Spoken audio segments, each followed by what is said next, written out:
Hello everybody, welcome back to another Dr. Zombie live stream. Tonight we're playing role-playing games in space, about space, something to do with space. We're playing the sort of custom space role-playing game using the Ubiquity system that I've been playing with my friends. I've done a few streams on it now. I think this is the third one. And right now I'm muted and we're staring at Stan's ceiling fan, but we are going to jump in and start right away and play some role-playing games. So I hope you guys like virtual dice and space aliens, because that's all I'm doing right now. So enjoy. All right. And we're back. All right. Are we? I'm back. I don't know about you guys. Do I have to be back, or can I just be, present? You can be present. You are present and accounted for. Hello, everybody.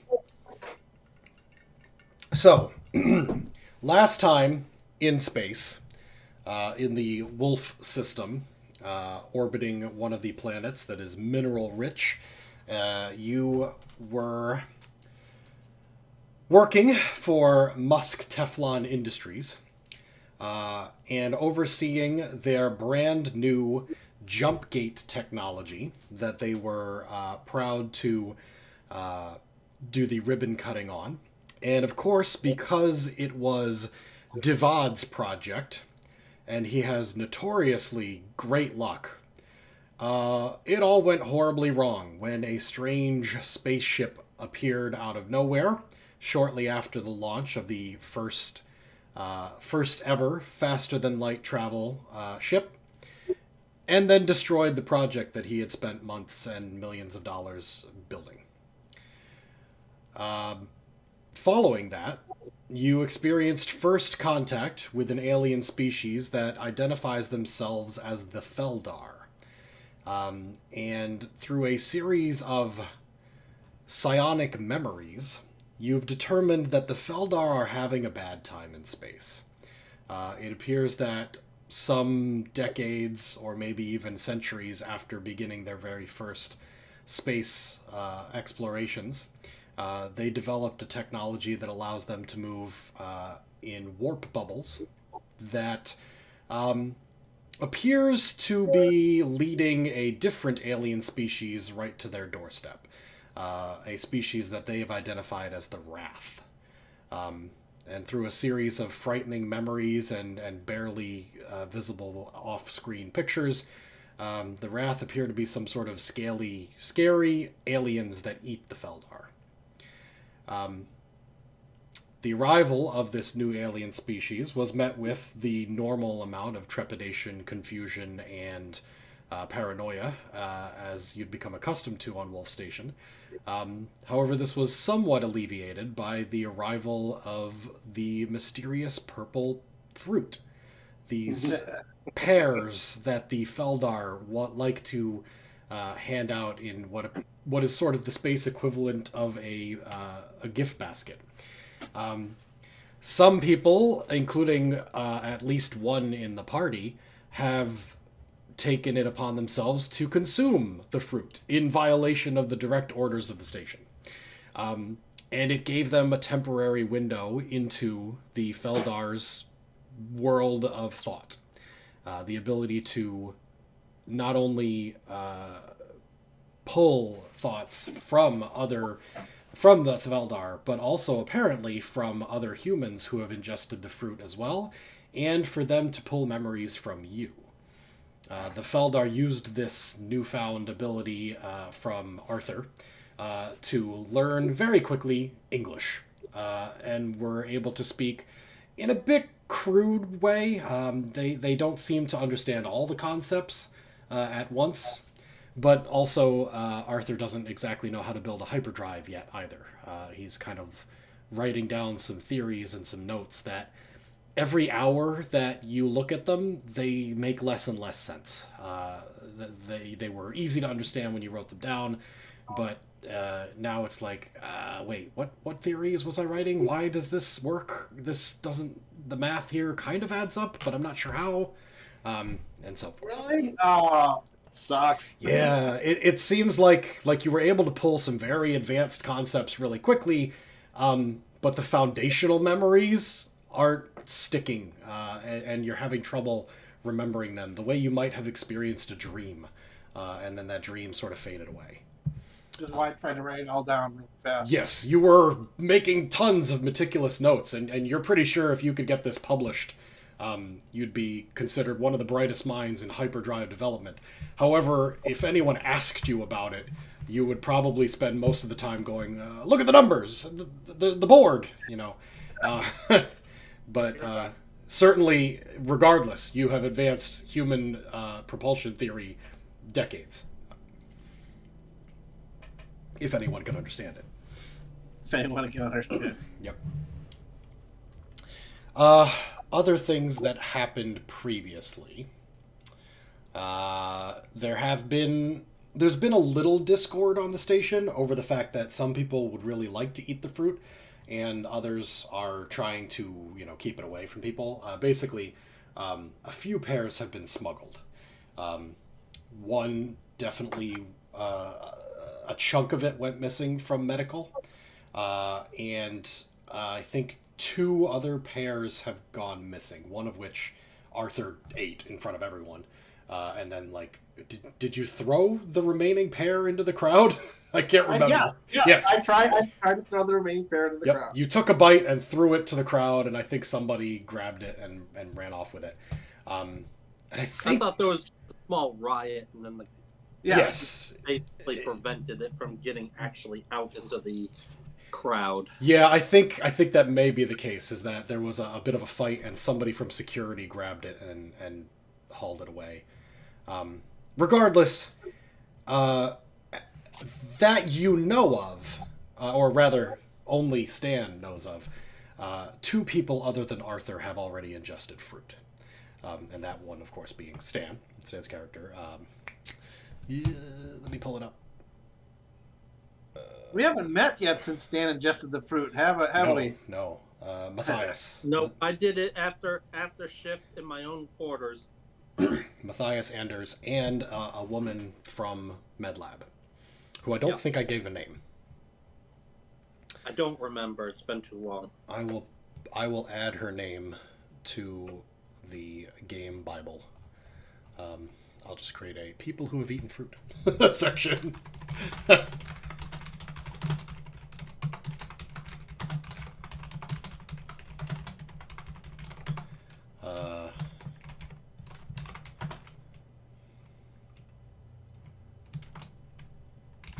Courtney Hale is her name.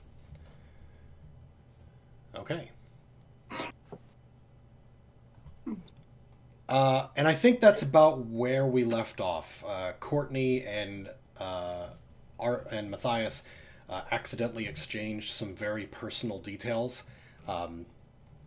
Matthias, one of his secrets got leaked to Courtney, and one of Courtney's ill-advised college romantic escapades got leaked into Stan's brain, or Matthias's brain, before they realized what was happening. Worrying that someone has direct access to thoughts you'd rather keep private. But at this moment, that's about all we know. So we're going to pick up from that exact, basically right after you and Courtney say goodbye. And take it from there. And the space station is under your motivation, your control. You will push the story forward however you wish at this point.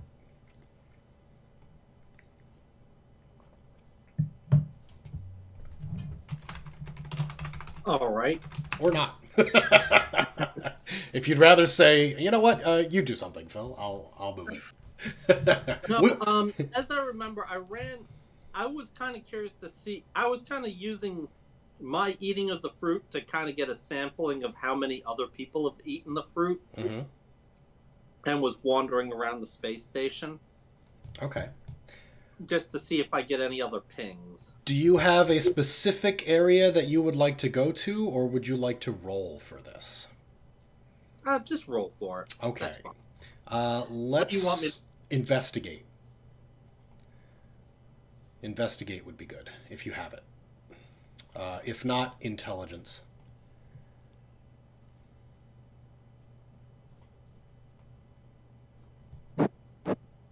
Let me see if I can find the keyboard on this again. Mm-hmm. Yes.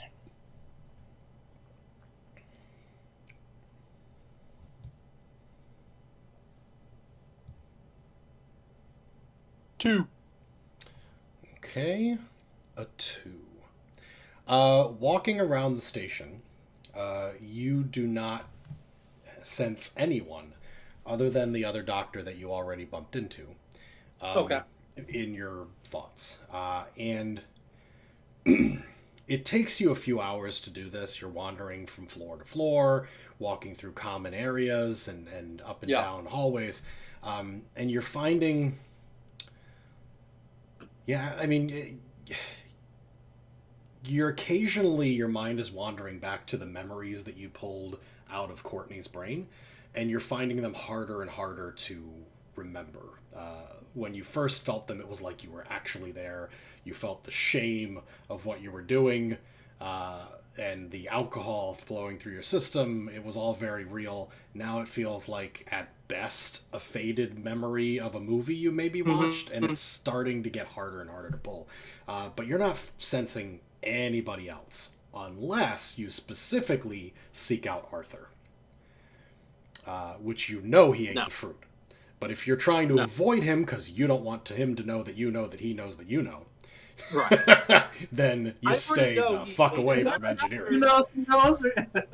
I know he ate it, so I don't really need to test that field theory anymore. Actually, come to think of it, he's probably still in medbay. Didn't they take you there to do tests? I think so, yes. Yeah, so you waited until you were gone from him to take the fruit, so you wouldn't, he wouldn't know. Yeah, and unfortunately you're starting to get a bit frustrated, Arthur, as, they're still poking and prodding you and, draining fluids and stuff from your body, but you're, losing that memory, and you're like, what are you doing? I can't remember the hyperdrive. It's more I want to go back down to the bay so I can get closer to them again. Yeah, I want to go read their minds again. No, sir, you need to eat this Jell-O. You're very Jell-O? sick. This Jell-O pudding. No hospital food. No, it's the one company that still makes the same damn thing they did in the 20th century. It's Jell-O. It's never been bought out, never gone under, hasn't changed from baby powder to automatic weapons like Johnson & Johnson did. It's still Jell-O. An Earth institution. Bear that went from medicine to weapons and back to medicine again. Mm-hmm. So, no, you don't find anybody who gives you that same psionic sensation that you felt before. Okay. Would anyone else like to do anything story-wise? How well did the idea of eating the fruit gives you brain plague? Is that taking off among the engineering staff, etc.? When you covered I have 40 lines of stuff you fairly well recapped. Yes. So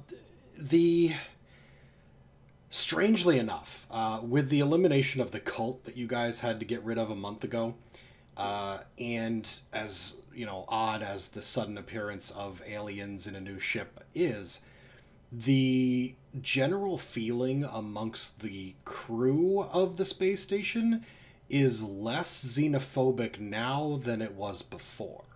Having seen these things in the flesh, seen that they didn't show up and start firing missiles and shit, and instead came with a basket of fruit and then ran away when things got a little dangerous. There is still a section of people who are like, we can't trust these outsiders. They destroyed the jump gate. They're obviously here to stop us, But yes. The lower, the lower level crew members seem a little more supporting the aliens, but your coworkers, middle to higher management, extremely upset, distrusting, paranoia. Why did they show up when we started launching the jump gate? What's their angle? Who are they working for? That sort of thing. That could be. Did I pick up anything about the jump gate when I read their mind? Well, perhaps you can go talk to them. You did not specifically feel that information at the time. So Yeah. maybe with more attempts, but not at the moment. Sorry, go ahead, Devad. Bron, did you have a question? Jim has, or should I say, character name somewhere in here. Arthur has several good ideas, but we actually need to actually go ask the aliens.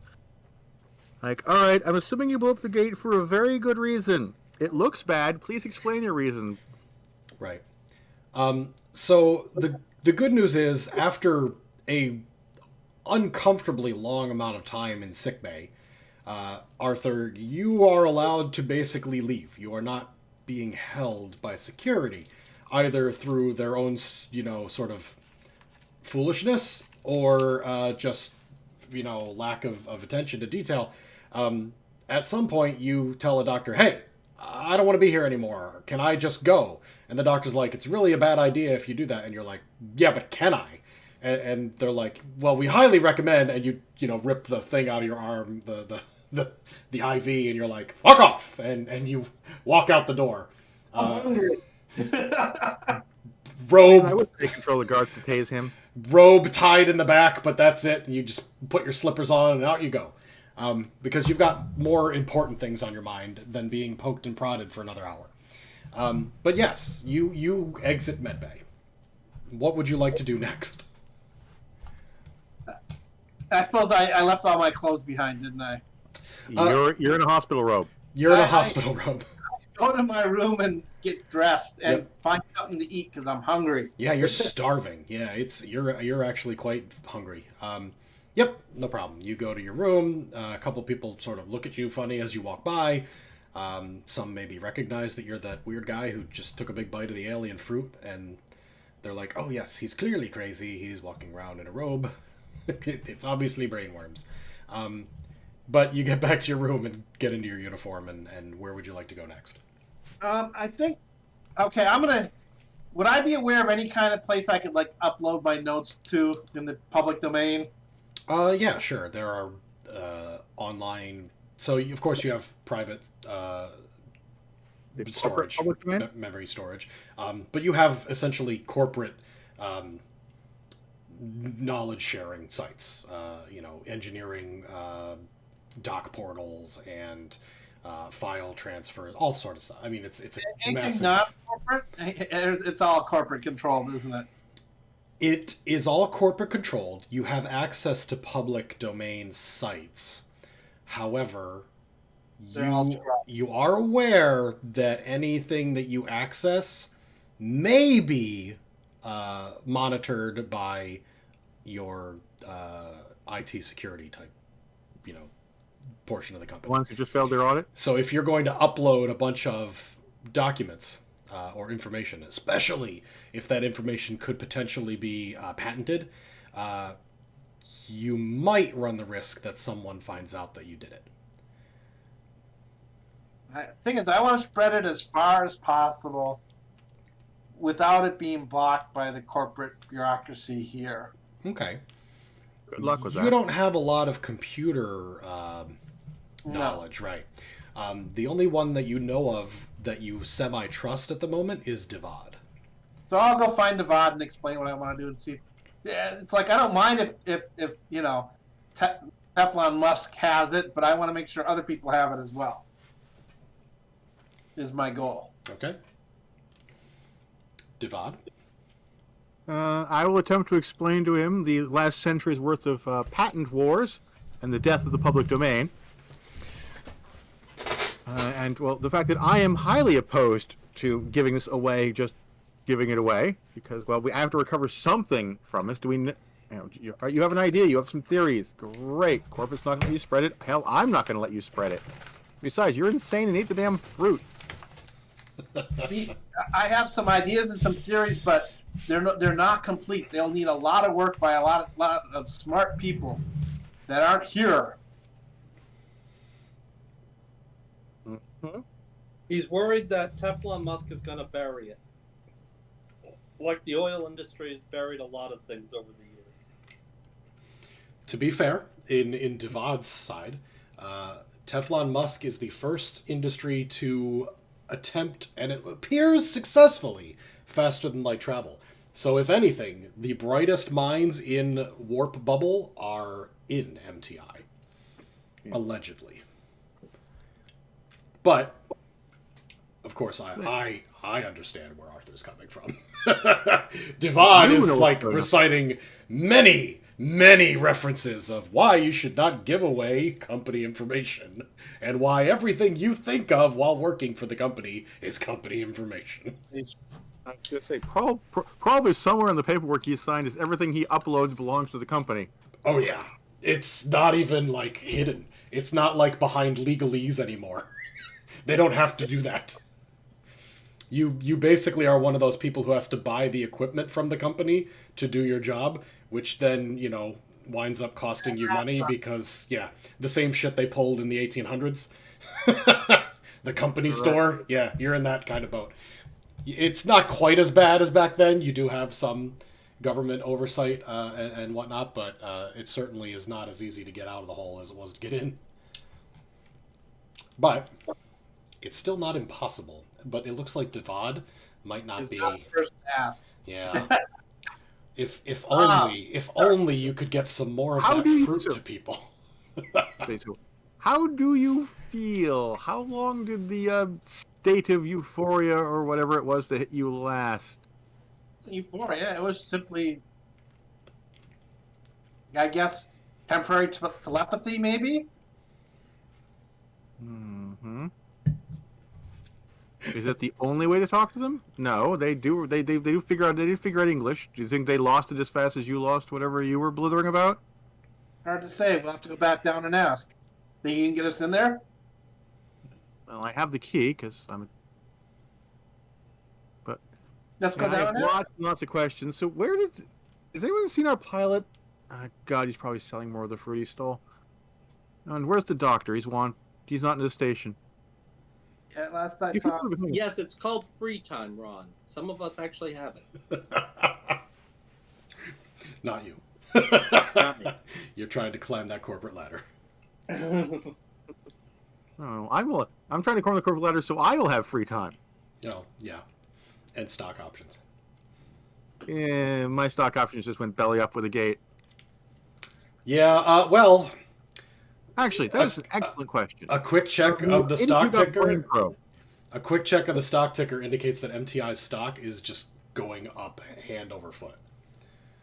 Ooh. Either the news has not broke on Jupiter Station that the jump gate is broken, or people don't care. But right now, the first successful warp drive jump gate has worked, at least in one direction. It's so it actually got, as I say, I hadn't gotten information it actually got to Earth. Actually, by now you probably have. Yes.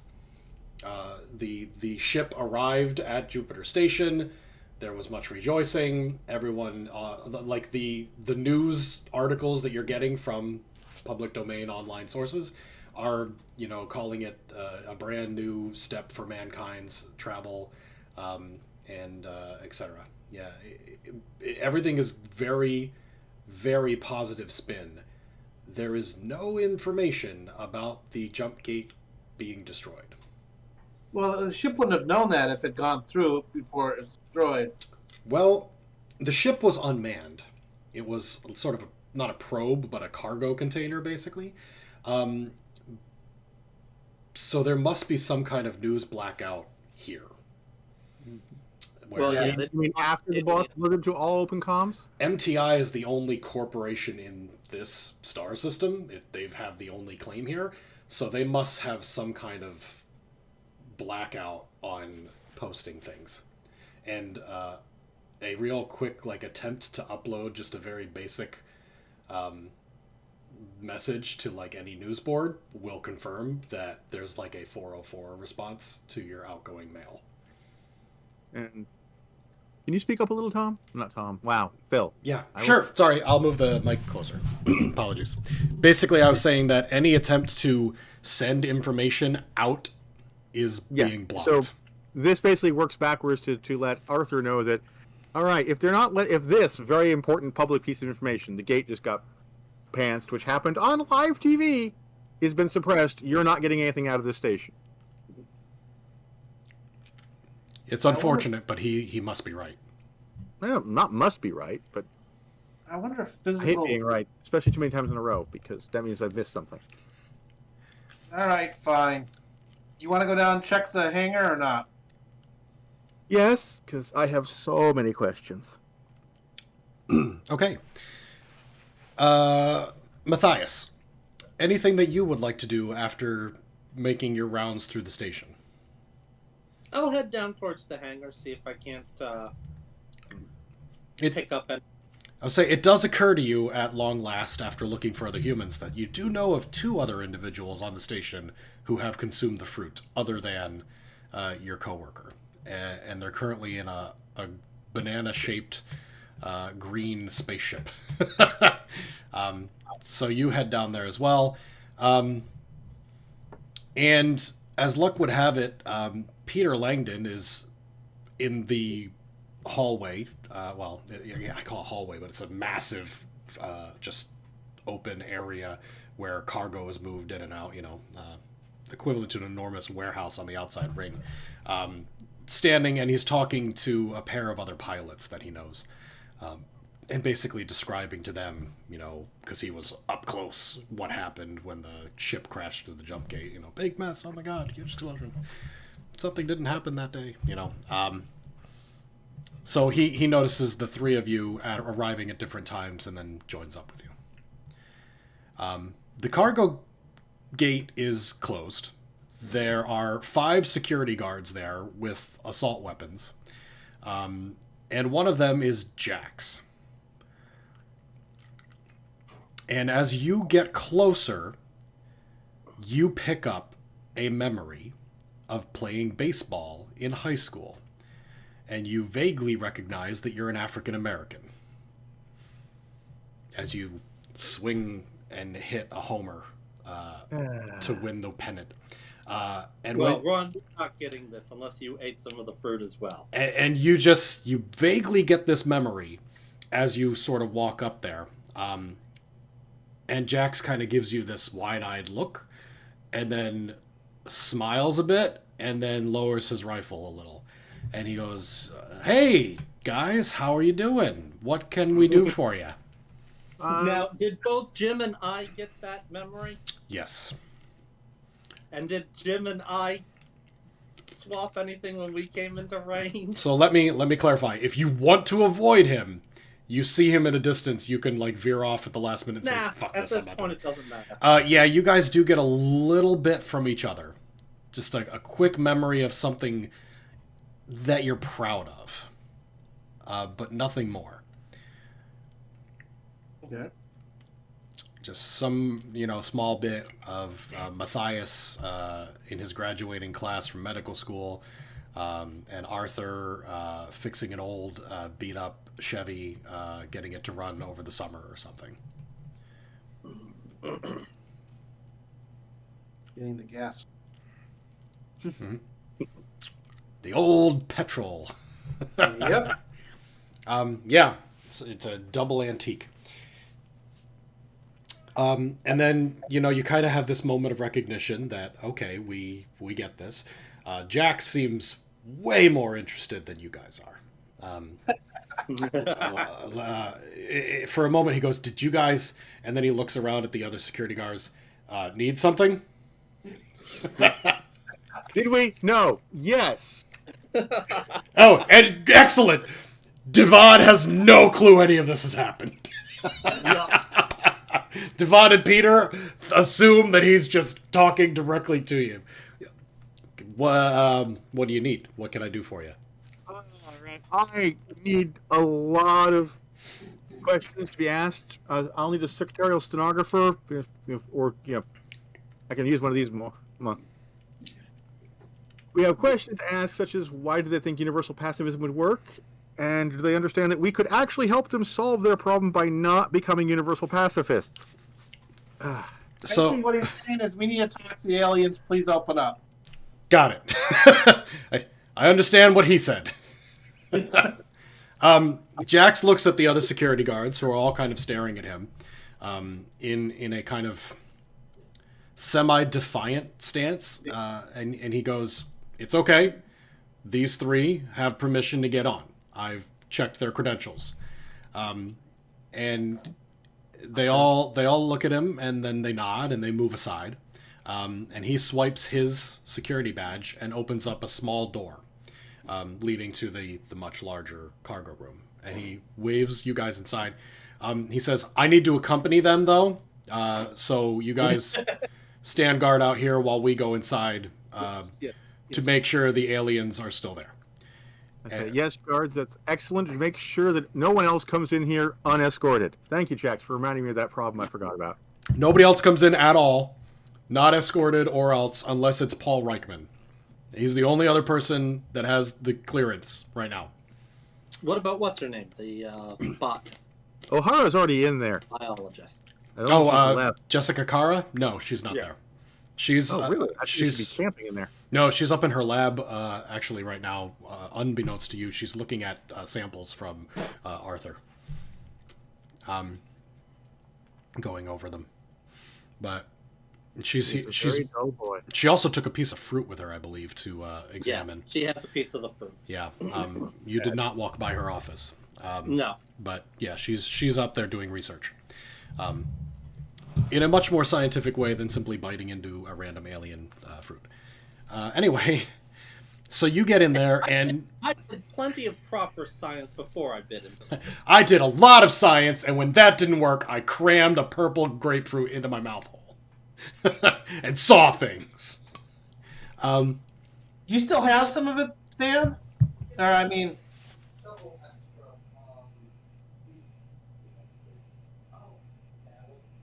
I don't think he is responding to you. I don't think he does. I think he had just enough for himself. Yeah, he sold a little bit for himself. Yeah, I think he cut a slice off, realized that someone else had done so, and then found out who it was later. oh well. What's So as the 5 of you enter the bay and close the door behind you, Jax locks it with his security badge, and the ship is hovering a few feet off the ground in the cargo bay, and it's pointing the other direction. It looks like the aliens have turned it around to point toward the exit, but they've made no attempt to like ram through or anything like they did before.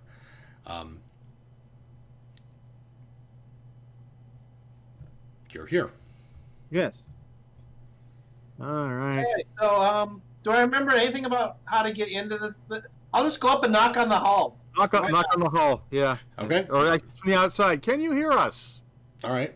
You still speak English. Devad yells like "Hello, hello" as it echoes off the wall. I probably yelled, "Do you still speak English?" Arthur just bangs on it with a wrench. "Do you still speak English?"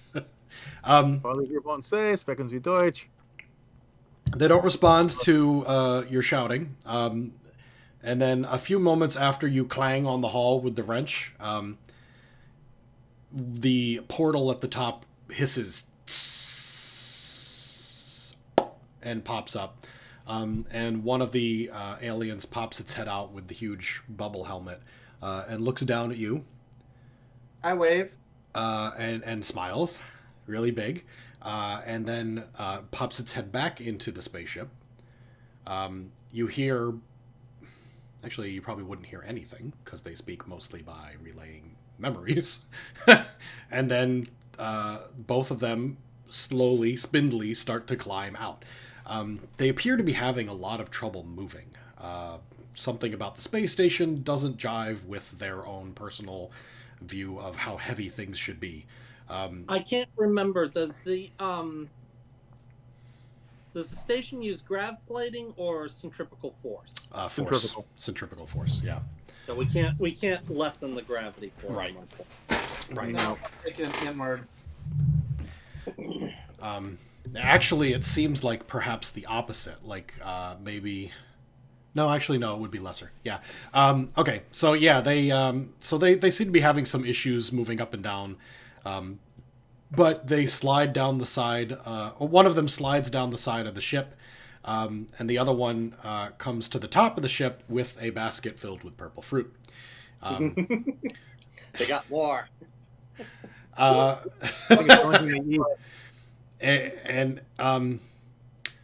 And Jax goes a little bit slack, like he's off in thought somewhere as he watches them come out of the spaceship. But Matthias and Arthur, you don't really have any kind of experience right now. And Arthur, I'm assuming you're almost immediately trying to pull a memory from them. Specifically, you said something about like, "Hey, why'd you destroy the jump gate?" No, I thought you were going for engine. Well, It's up to you. Jim is going to die for engine stuff. I'm going to want to start to talk to them at all, and Either way, you are having a very frustrating time because you're not getting anything.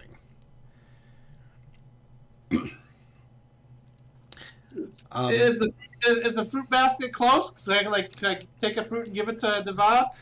Not yet. It will be in a moment. Revolver.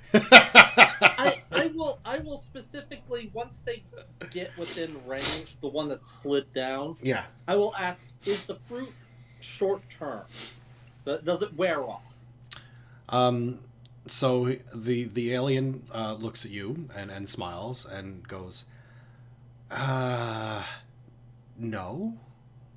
It your belly becomes hungry when you need food. But the thoughts, they stay. I say, the thoughts fade for us. Oh, that is sad. The thoughts bring us joy. Would you like more fruit? And then Devad draws his weapon, and the alien throws his hands up in the air like a practiced TV show victim would. Like, no, shoot! We are peace! Would Devad actually pull his weapon? Yes, but I was aiming it at Arthur to keep him away from the fruit. Oh, okay. Devad is quite clear. You're not doing that again. However, Jax looks over at the aliens and he goes, "There's no weapons at all? Nothing?" I think they've discovered universal peace, which is great up until you run into someone who's not interested. I think they've run into somebody who's not interested. Honestly, it makes sense. If you can sense what everyone else around you is thinking, feeling, hearing, you would quickly become a species that doesn't do harm upon anyone else. Because you have to live with that pain. Yes, we live together. We work together. It is smart to be good to each other. You are strange. I hate to say it, but I think we're probably more normal than you might realize. Yeah, not strange so much as alone. It is sad. You can have more fruit and not be alone. At this point, the other one has slid down and is holding the basket out until it sees the revolver, and then it holds the basket back for a sec, and then turns and holds it toward Devad. No, thank you. You put the fleshy part in your mouth tube. It is good. So, how well did this conversation go with the Wrath? They both take on a very dour and sullen appearance pretty quickly and lower the fruit basket down. The Wrath do not talk. You want this? At all? They do not speak to us. They eat us. Mm-hmm. So they're cannibalistic. They are bad. Well, yeah, we can define that way, sure. Cannibalistic is eating your own species. I think at this point we can probably... At which point they both go. We agree. New terror unlocked. There are pleasurable ways to eat each other, but that's different. We are Very, very frightened. Please do not speak of cannibals. This is not good. Does your species consume each other? No, Not anymore.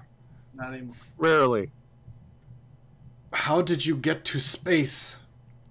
Space is hard. Competitive. Very competitive. Driven, even. Oh, like game. Yes. Our species is very factional. Everyone's broken up into different tribes or groups, I guess. And they tend to compete a lot with each other. And a long time ago, a couple of those groups competed to get us into space. Cat! Giant cat! Ah! Oh my god! No, we didn't quite get cat butt. It's coming. Give it a minute. We'll be staring into this dark crevasse in just a few seconds. When one peers too long into the void. It stares back. Near its back. There we go! We did it! I'm about to get banned from Twitch. Doesn't matter. Oh, God. Well done. Twitch and YouTube at the same time. Okay. Hilarious. Couldn't have gone better. Secretly hoping for that. Fuck. So, I've seen far worse on Twitch and YouTube. So where and how did you meet the? Oh, go ahead. You go. Go ahead, Phil. the two aliens look at each other, and one of them looks over at Jax and holds its hand up, and Jax goes kind of wide-eyed for a little bit as he experiences a flood of memories. Divad, at this point, you might get the feeling that I'm left out. that you and also Peter, who is looking back and forth like a deer in the headlights, aren't experiencing the same kind of communication as everybody else. And I'm happy with that. Jax turns to you and goes, the Feldar took about 60,000 years of recorded evolution before they made it to space. Wow, we did it in recorded evolution, as in written, as in they got down to writing. From writing to space was 60,000 years. They don't. They do write. They need to transfer memories long distance, so they write in books. That technology took them far longer to get to because they didn't need it. It wasn't like us. And Jack struggles because he doesn't really understand human history quite as well. I.e., in order to pass on how to do something, they could just think at each other. Right. We had to write it down. Right. He's like, I kind of remember stuff about the Gutenberg Bible from school. You guys are probably smarter about that than me, but they didn't need that the way we did. It didn't. They didn't need to overthrow a church hierarchy to allow it to go to the public. I don't think they have religion. They do. It's called a fruit. No, that's a bonus on their side. If anything, out of character, they much more like Buddhists, and they hold up the basket. Religion. Hare Krishna. To Divad, who then no, put it away. You can find out why they destroyed the gate. That's what I was trying to get to. Hear it. Okay, and Jax holds his hand up toward them, and they look at him like, oh, he's learning. It doesn't do anything, but he's like mimicking their movements. Oh no. Oh no. I don't. Let me guess. Okay. Let me guess. They sent people to destroy the other end of the gate too. No. The Wrath track people. They track the Feldar when the Feldar jump. It's like they can smell their warp bubbles. So the Feldar have had to destroy all of their space technology except for a few ships. Anytime they leave the system, they risk annihilating their species. They don't have many planets left.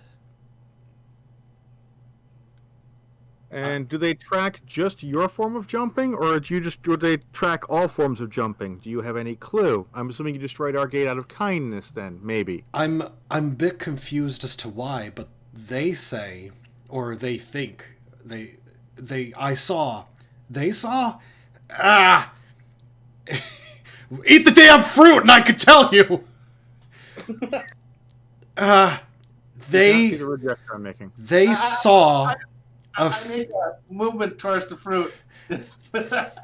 They saw a I never seen Feldar. They saw a Feldar distress beacon leave this system via a warp bubble, or something close enough. Oh, damn it! I have a very dumb question for you, Phil. Did when I go back and check later, am I going to find out that management moved the P1 object out of here and sent it back to Jupiter despite my explicit instructions not to do so? You are getting a very, very key plot point a bit early. Yeah, Jax is like when you're like, I specifically told them not to move that thing out of the system, and Jax goes, yes. Ah, shit. And the Feldar look confused, and they look back and forth between you. And then they try to read Jax's mind again. Oh. You found the beacon. The egg. Yes. It's not an egg. Yeah. No, we guessed that. But Yeah. Then one of your other ships Rammed the person. rammed the ship that found the egg, killing everybody on both sides. Then we found the rest. If you can read my mind, I'll share the the state of the other ship. I said. They're trying once again to give somebody fruit. Are you going to let that happen? No, not if I can help it. But And I am seriously overwhelmed here. You push the fruit back into the basket. Why does it not want to eat the fruit? It is good fruit. Good for your belly and your brain. You do not want to share my memories. But we do. Your memories entertain and inform us. If you hate cannibalism, you do not want to see what I have seen. Whisper, whisper. They whisper in a language that you don't understand. Well, that means you don't eat the fruit here. Let me eat the fruit so we can get some more technical information out of them. Does it eat its own kind? No. Not recently. What has it seen? I don't know. That I don't is know. frightening. Our species conducts war on itself. We know. We saw that from Arthur. We wanted to learn as much as we could, but we didn't have much time because of the screaming and the arguing and the fighting, and it got very frightening. So we climbed back For years at a time. into the Safety bubble. scout ship, the scout plane, All right. and hid. But the arguing and the screaming has stopped now, so we can enjoy more fruit. And I need a desk to bang my head against. and communicate with you. Are you the leader? There's a platform over there that you can hit your head against if you want to. Is the one with the dangerous object the leader? No. Technically. Technically, yes. Unless you're on the Nero, he is technically your manager. No, he's not my manager. Fair enough. Fair enough. Yeah. We work for the station. He works for the station. We all work for the same company. He's responsible for the ring you destroyed. That made me very sad. Oh yeah, we did that so the wrath would not eat you. Jax. They whisper to each other again. Do you wish to be eaten by the wrath? No, but we could probably kill the rat. Maybe. It depends on what their weapons are. I need a roll from all three of you, actually. Give me a second while I find my mouse so I can find the roll I'm looking for. The cat is on my character sheet, so. Okay. Just say you'll take your average. I would suggest moving the cat. But this is going to be... What is the equivalent of sense motive? Is it still investigate? Empathy. Empathy. Empathy. Yeah, you're right. That's a stat. You make an empathy roll. Luna, I need to see what my empathy is. 72. 92. Cat, I require the secret knowledge you are resting upon. 4 successes. I only got 3. I got 4 as well. You can put the cat back. I have rescued my character sheet. Yourself. Okay. A 3 from Arthur. Yep. A 4 from Devad. And a 4 from Matthias. 4 is enough. So, Arthur, you're probably not... It's tough to read because they are, in fact, aliens, and their whole attitude has been very foreign. They seem more like playful children than anything else. But Devad and Matthias, you get the impression that when you suggested that you might be able to fight the Wrath, that they looked at each other in sort of a knowing way. You're not quite sure what that means, but it's like if you said, hey, does anybody know Susie in accounting? And two people kind of gave each other a look like, yeah, we know Susie in accounting. She's a dirty bitch. So, yeah, there you go. Do with that what you will. Have you met other species other than us and the rat? No. Space is empty. I would suggest not sharing with us wherever your homeworld or wherever what you've got left. Yeah. Just a strong suggestion. There's nothing there now.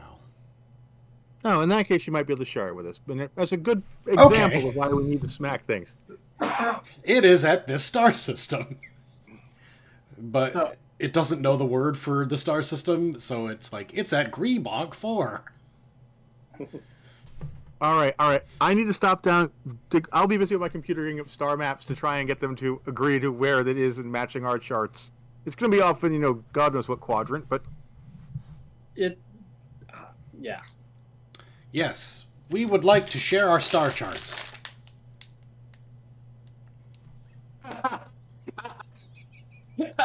I will pull out a piece of paper and rattle it at them, and then... Okay, it takes the paper. They chitter to each other for a moment, and one of them shrugs its shoulders and goes back toward the ship and starts touching the sides, and its hands sort of stick to it. And it climbs up the side. Kind of like geckos? Kind of. It's wearing a spacesuit, though, so you're guessing it might be some kind of magnetic hand gripping. Or something. So we have magnetic boots. You have magnetic boots, so it's similar, but you couldn't even tell. I mean, it looked like they were skin-tight skin suit. So, yeah. The technology is probably similar, but far more advanced. So it takes the paper and it goes back into the ship, presumably to find a pencil. Or the space equivalent of a pencil. He takes a pointy object, jabs a piece of fruit, and draws in fruit juice, hoping to get a contact high up. So Jax at this point turns to you, Devad, and he goes, so, I mean, I guess the secret's out. I took one of the pieces of fruit when I was moving it to storage, security storage, and I ate it. And... it wasn't great, but now it's great. Yeah, I remember college too, okay? No. I was really concerned because I ate it and nothing happened. And I was... That's because no one was around you. Well, yeah. So I figured I'd come down here It only works with other people who have eaten it. Oh, that's right. That's why. But I can't read you now. Seems to wear off. For us, at least, it seems to wear off after a period of time. Yeah, a couple hours. How many of you had? I only ate the one. I couldn't like take the whole bunch. I mean, people would notice. But you ate a whole fruit? That's more than I got to eat. Yeah, I only had a piece. Yeah, I mean, I figured I should eat the whole thing. Well, yeah, it's kind of hard to hide the one with a bite out of it, I guess. And then I took the pit and I put it into a pot with dirt. Ooh, That's Must Teflon Industries brand carbonated soil. Carbonated soil. Is it fizz? Well, it's got what plants crave, electrolytes. So Brondo got folded into Musk Teflon. nice. Jax, did you get any sense of what kind of weapons the Wrath use? That is something I tried to pull from them, but it's not... I can read you guys pretty easily, or I could for a little bit there, but when I tried to find out stuff from them, it was a little more... It's probably just because their memories come from other... yeah, it's a copy aliens. of a copy of a copy. Yeah. But everything that I was able to find is mostly them running away from the Wrath. And there's a lot of terror and a lot of pain, but it looks like they are more animals than aliens. Do you know what I mean? They're spacefaring. They've Yes. Gotta have, they have giant ships. It's stolen tech. Yeah, or I mean, there's so little that the Feldar even know about them. I mean, there's a lot of science fiction stories about species that would never normally go to space end up in space because they either kill something and take their tech, or get taken into space by something as a weapon. Well, that's nerd shit. I don't even know what you're talking about. All I know is that these guys are here, and they're real, and they have this awesome fruit that lets me learn stuff, and they're running from scary, spidery-like things. Ooh, spider-like. That's really important. Yeah, claws, mouths, legs, ichor. Because if we want to sell these things are bad, spider-like is an excellent way to do it. Okay. Yeah. There's weird, creepy spider things. Would you like to eat some of the fucking fruit? No. Damn. Would you like to draw this for me? I could try to draw it for you. Do you have a pen? Do I have a pen? Which color would you like? He just reaches up to your pen pocket and grabs red, and grabs a piece of paper that you're handing him. Ooh, that's the "you are not due for promotion" pen. Good. I'm going to put red all over whatever you're doing. This is the "I'm writing you up" pen, and Jax remarks that it's pretty low on ink. So he puts the paper on the side of the ship and starts scribbling a picture of basically a mouth with a shit ton of teeth and some like sharp claws and a bunch of legs, and it's not a great picture. It looks like a child drew it.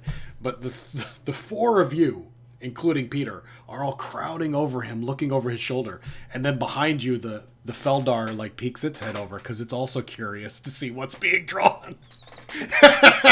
While everyone is distracted, I will reach back, pull a fruit, and eat, and just munch on it while we're watching.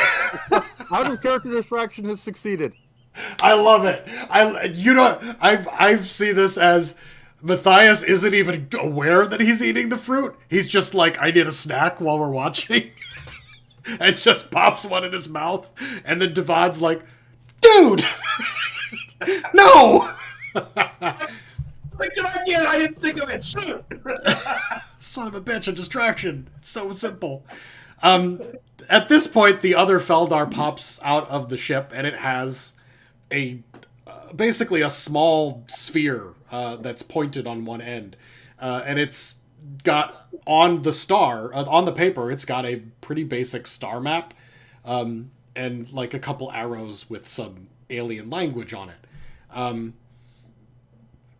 And then, of course, as it slides down, Matthias is now fully psionically conscious again, and the two share a bunch of memories, and immediately, without even reading the damn paper, Stan now knows exactly what star system, because he's immediately thinking about the star system, pulls the memory accidentally or on purpose, whatever you want to call it, and then is like, oh yeah, it's Alpha Centauri X, or whatever. I could look it up for you, but it's irrelevant. It's actually quite far away. And that's definitely not Alpha Centauri X. Yeah, it's not Alpha Centauri. It's probably like something else, Sirius Major. I don't know. It's definitely not one of the nearest like 15 stars to Earth. And that was their homeworld. So yeah. Did you hear all that, Stan? Yes. Okay. Wow, that's really, really important information. Yeah. And see if you can pull weapon information from them as to what types they use. They're not going to know weapon. I want to know what kind of is it pretty red lasers, blue lasers, pretty. What does it look like or feel like to be on the other end of it? Well, Okay. do they use masks? Do they just fire mass driver stuff at people? Or, lasers? What? Yeah. I love how Devad is like. This conversation. I love how Devad is like, don't touch the fruit, don't touch the fruit. But hey, since you ate the fruit, can you give me all this information I desperately want? Well, I'm not allowed to grab the alien and shake. I mean, really, there's hardly anything in the rulebook about shaking aliens. It's not. It's not even in the book. I'm open for a chance. Okay, just so you know. Now that you've noticed distraction works, it's like, look, monkey. Yeah. So, okay. They're asking you, Stan, to try to pull information about the Wrath's weapons. And I'm going to show our pretty little picture of a wrath to the alien to see if that causes a horrible reaction for memories that Stan can then pull off of. The alien picks it up and turns it one side, turns it the other way, and then goes, oh, this is not good. But it is them. It is them, yeah. And he hands it back to the other alien, who looks at it and goes, yes, this is the Wrath. Who then hands it back to Jax, who's like, look, I'm not a fucking artist. You're the first person to draw an alien species, because you are that is going to go into a museum somewhere, sir. Oh, fuck. Just throw it in the garbage, please. Let somebody else draw it. Come on, man. I shoot things. I don't... Uh-huh, and I'm very, very grateful for that. Fortunately, Stan, your focus is entirely on the aliens and not on Jax. Otherwise, the two of you might be swapping information too much. Jax is too busy thinking about other stuff anyway. And apparently that's kind of how it's working. Your focus is on them and what you can learn from them. Since the Feldar no longer need you to shove fruit in your mouth, it is now communicating directly with you. So it holds its hand up toward you. How do you respond? I guess I'll hold my hand up as well. Okay. What are you trying to pull memory-wise? I'm trying to figure... I would like to know how they travel. So if they've ever seen a Wrath ship, what does it look like? Okay. So you actually pull the same memory that Arthur and Tom, Peter, saw when they first encountered the Feldar. Now you're kind of asking for it rather than when the Feldar simply pushed it onto them. Like, this is how we greet people. Yeah. So you get more of it and a bit longer without, like, bits missing. You see, from the point of view of you are a Feldar engineer, or navigationalist or something on a space station, monitoring as 3 of your ships are leaving your galaxy to find new worlds. And you've done this before. This is not the first time that your species has traveled through space. You've done this many times. The warp bubble works, and you've traveled to other places. You don't get that. You're interested in what comes next. So you witness 3 ships poof, poof, poof disappear in this just cosmic bloop. And a few moments later, a massive organic starship bloop appears in front of you. And it looks like you've played StarCraft? Long time ago. Okay, it looks like an overlord. This huge Zeppelin-shaped organic squid that comes into view. And it's got these long tendrils that are like hanging down off its sides. And you feel a burst of excitement and then terror as it opens up its mouth, and a blue light comes out of it and heads toward the station. You need to make a save to continue this memory because it is filling you with dread. Okay, what do you want me to roll? Let's see what we've got. Fear, Will. Fear, is there a will? Will, yep. Okay, now if I remember right, it's twice the stat? Twice the stat.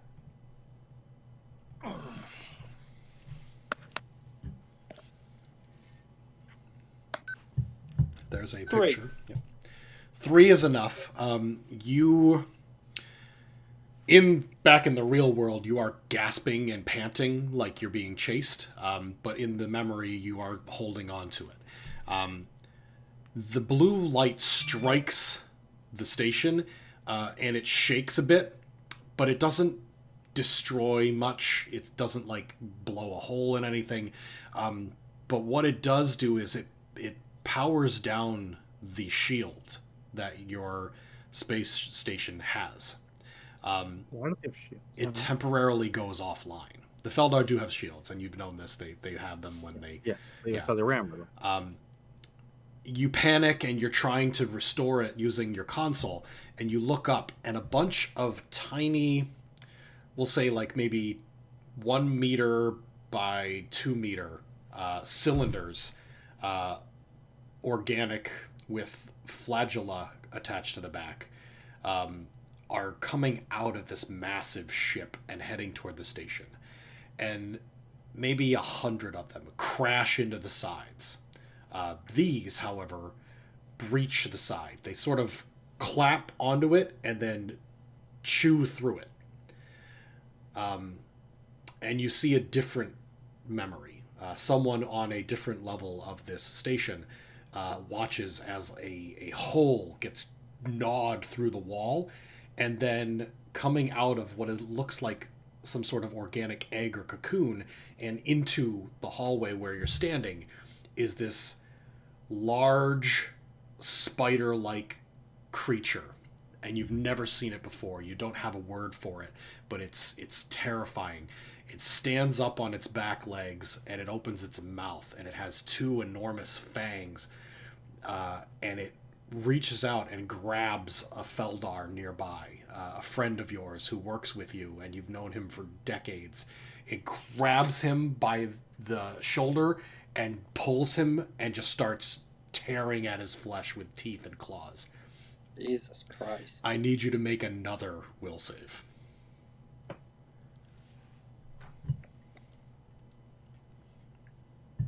Two.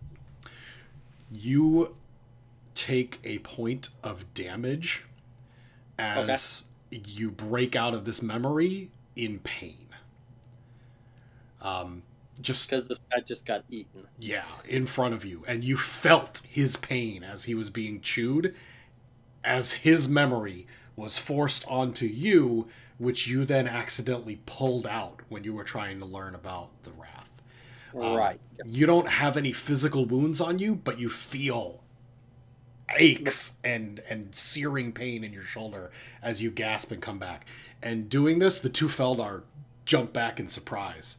And the one of them goes, "I'm sorry, we don't show these memories because they hurt." Understood. I get that now.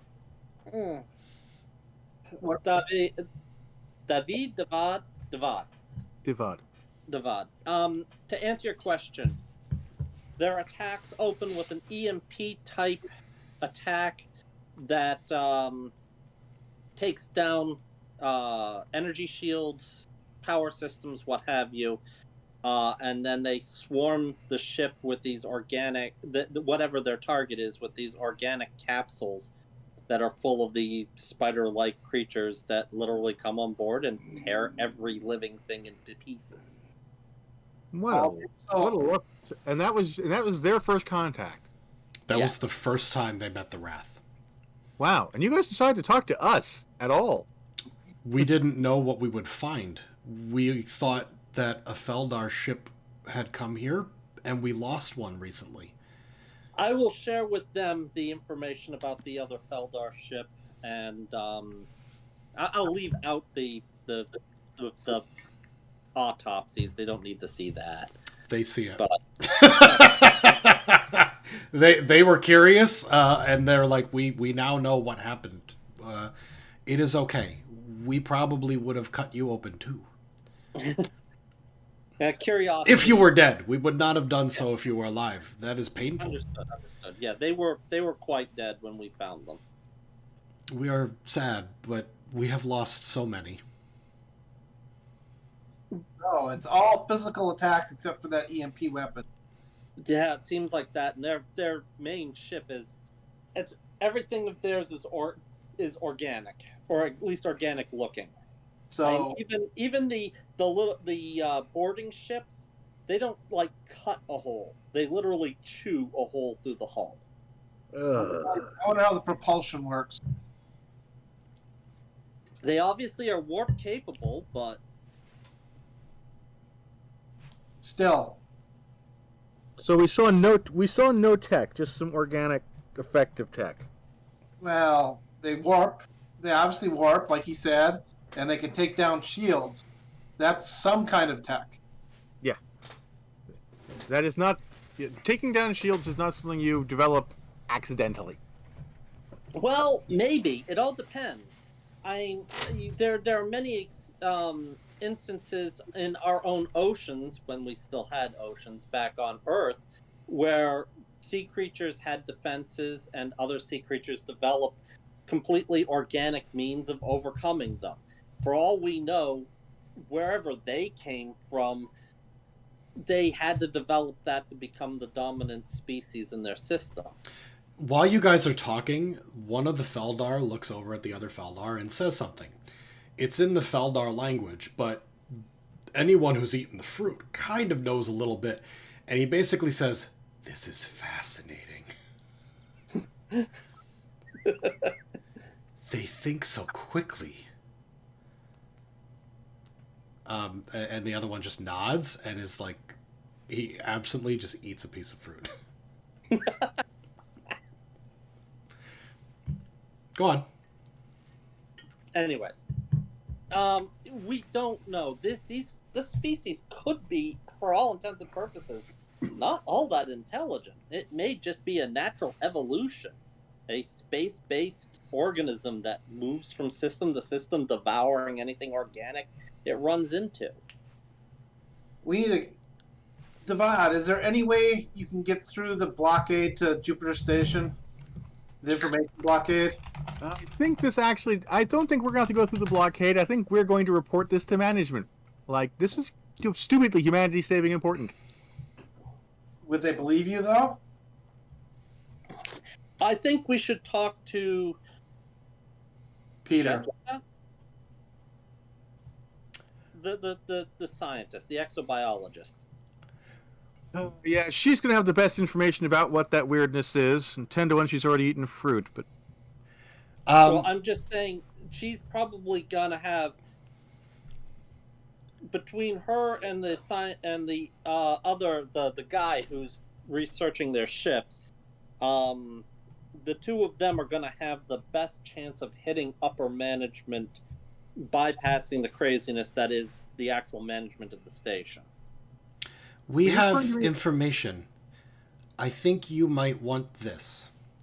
And the Feldar holds its hand up to you again, and you see something. You're looking down at a tablet that one of the Feldar is holding, and it's translating in your mind as Tau Ceti 6. And then he holds the tablet and lowers it, and you see in front of you a massive city in ruins. An ancient city with lots of different buildings and structures that have been destroyed over both time from weathering and what looks like just deliberate damage. And you get the feeling that this is not a Feldar planet. But the Feldar are here looking at it. Is this a Wrath homeworld? No. They don't. Well, they don't think so, and you'll probably be able to piece that from other memories that they are sending. It's an ancient civilization that does not exist. And then they'll show you little bits and pieces of when they're exploring it. There are bones that look like they have been. Well, I guess they're fossils essentially that they've dug up and that look like they were murdered or eaten or something like that. And this is before the Feldar met the Wrath. Essentially, and he'll look at you like, if you need to know more, think about it, and I'll help. This was before the Wrath. So you guys found this lost civilization, or the remains of this civilization, before you met the Wrath? Yes. This is the only time we found others. And there were no survivors, it was just a ruin? Yes. And do you think the Wrath caused this? We do. So they've been around for a while? We think so. Man, that old religious cult was right. Tyranids, anyone? I would say bust a gun, but We definitely gotta warn Jupiter Station that they may have incoming soon.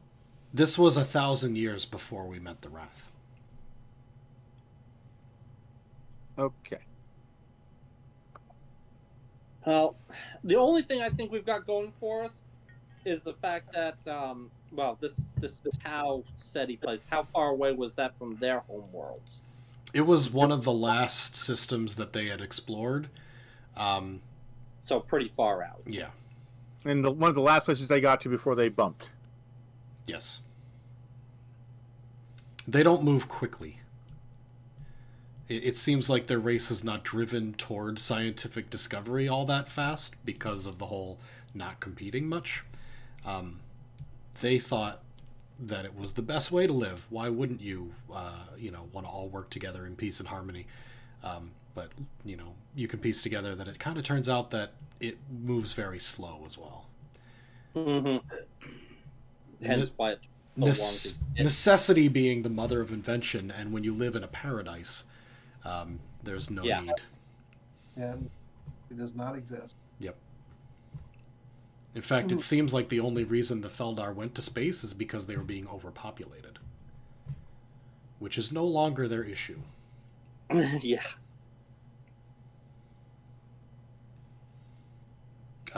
You get the feeling that only 1% of the Feldar race remains.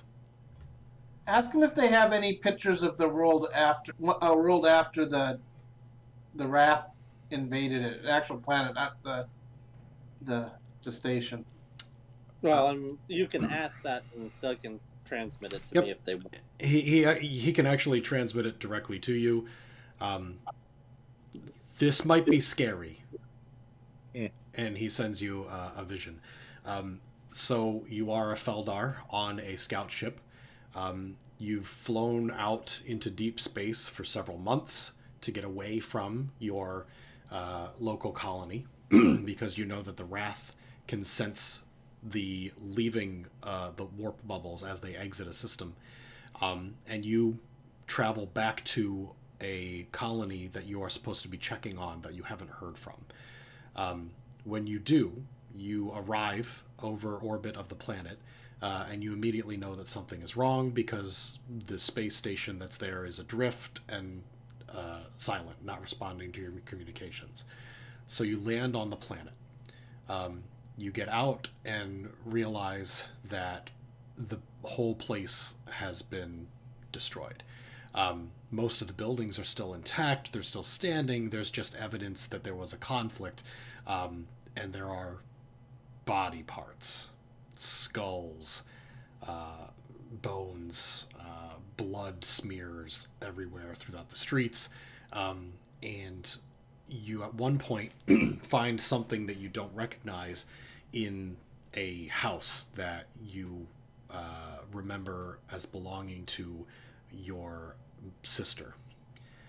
You open the door. Well, you would open the door, but it's off its hinges. You push past the door and walk into the room.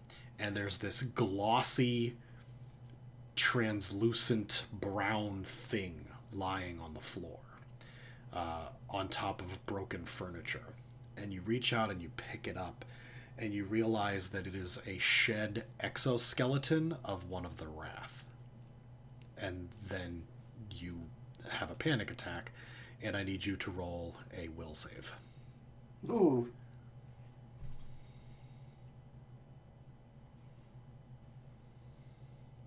I'm sorry, is that me? No, it's him, Arthur. Arthur. You asked, and he gave it to you, the vision. Oh, did I manage to steal some fruit then? No, he's just transmitting a vision to you. That's how they speak. Stan's able to pull them just at will and communicate back and forth. They can't communicate with you, but he can basically blurb to you. This is... Oh, okay. So what? Will it's double will then? Yep. Or is Yeah. it... All right. I may have to spend a style point.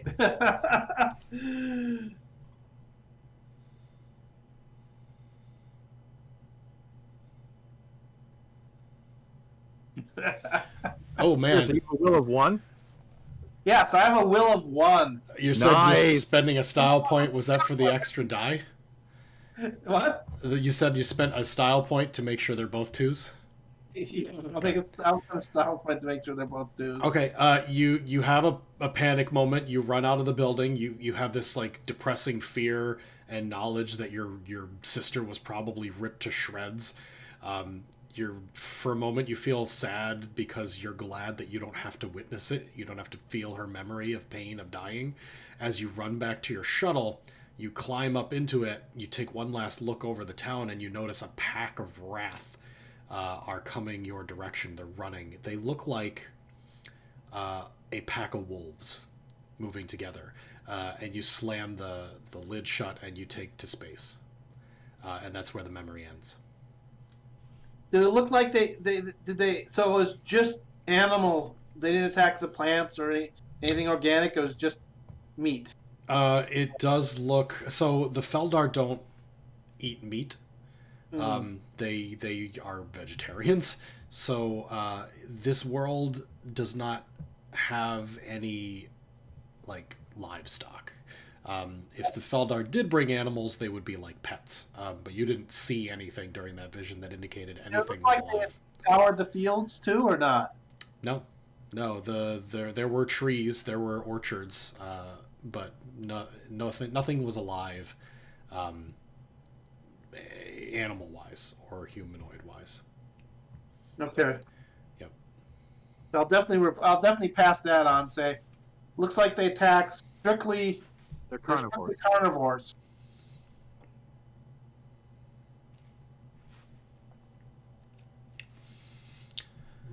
So do the Wrath ever... I understand you say the Wrath detect your warp launch. Is that what we developed? The same as your warp launch? We don't know. And I don't Who- think anyone here knows. really understands it. enough that we could. And the other question was going to be: do the wrath appear to sense warp arrival? No, it's something about when we leave. They never arrive where we show up. So Jupiter Station's safe for now.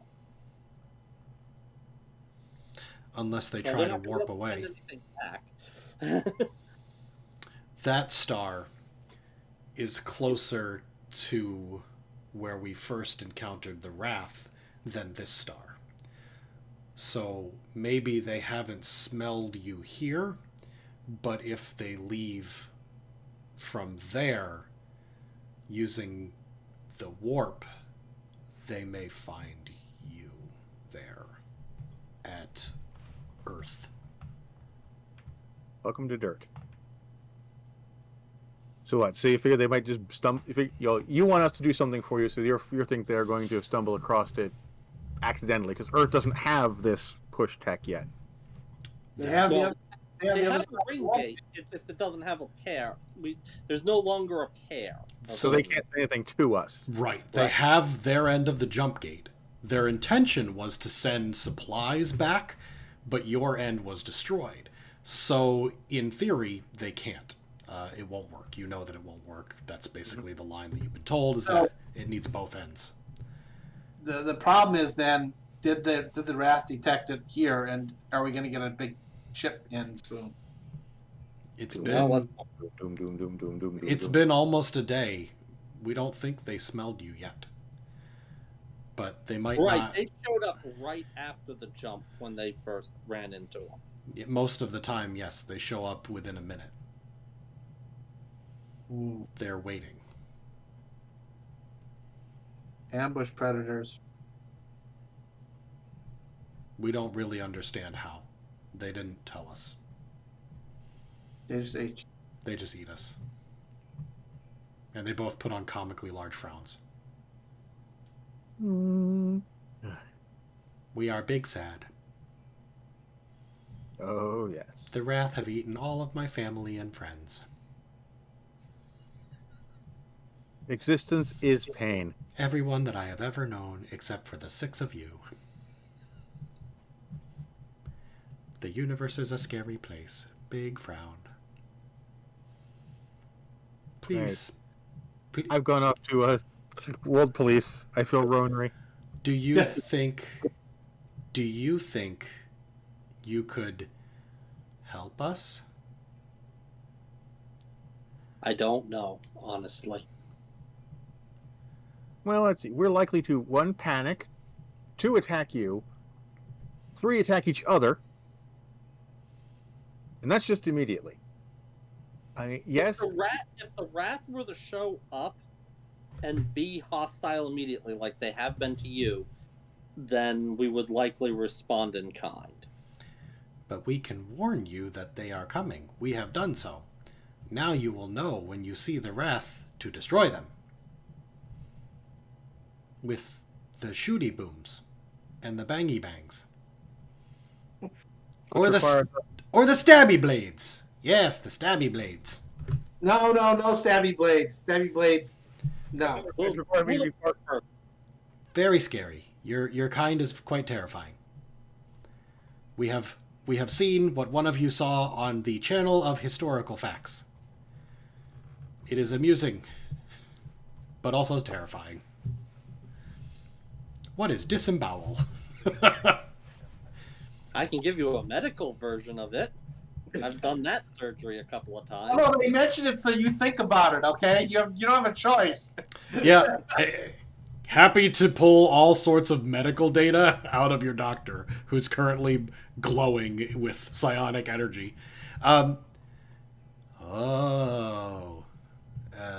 Interesting. Go ahead. Is it fatal or non-fatal to your species? Fatal. Yay! Yep, there's a lot of things that are that you have in common as far as fatalities go. Blunt force trauma to the skull is definitely works. Stan, your brain is being pulled for all sorts of facts about what makes humanity tick. If you are curious about it, this would be the time to pull facts about alien biology as well. I will. Yep. And quite quickly you feel like a medical professional on the Feldar. They breathe this atmosphere, this type of thing works. They actually have both a male and female, which is curious. It's one of the stranger bits that you guys have in common. Like arms, legs, head, that all seems normal, but the fact that they have the same gender identities is very curious to you. Like you're like, well, that's fucking weird. I would have expected different. wait till they get to all the ambiguous ones, that people have developed. And Feldar culture is going to take you a lot longer and a lot of interpretation, but you get the feeling that they just don't give a shit. Like, they're very communal, hippie, everything is fine, free love about everything. Literally everything. Yeah, it's a Democrat, it's a communist's like paradise and Republicans' worst nightmare. Like there's nothing about the Feldar that makes sense to a capitalist, warlike, factionist society that Earth has pushed towards since the corporations have taken such a great role. But the Feldar are, if one thing, they're extremely curious and there's hope. It is about this time that you all are having this conversation and through all sorts of things that, they're holding the fruit up toward Devad again, and he is for the 20th time pushing their hand away and saying, no, I swear to God, I will smack you if you do that again. That the security door opens. Mr. Reichman, I presume. Yep, Paul Reichman, looking... I have information for you. Pissed off, comes through with two of the security guards who were outside, and is like, I demand to know whose authority you used to get into this room. This is sealed by my orders for me only. How dare you communicate with a hostile alien race without my authority? And he's basically, yelling and screaming and threatening to fire you all out of an airlock. Jax, in a moment, would you be so kind as to give him a snack? The authority we used was yours. Does Jax get my reference? We don't actually have the authority to be here. I snuck you in because I really wanted to get closer to the aliens. No, wrong thing. I want us to feed Mr. Caleb a snack. The fruit? That. I don't like it. It's a bad idea, but it will probably change his mind or cause him to freak out and go insane. Great. Jax he slings the gun over his shoulder, grabs 2 pieces of fruit, puts one in your hand, pushing it toward you, like, eat this. And then takes the other one toward Paul Reichman, who basically shouts at him, Don't come another foot closer or I will shoot you dead.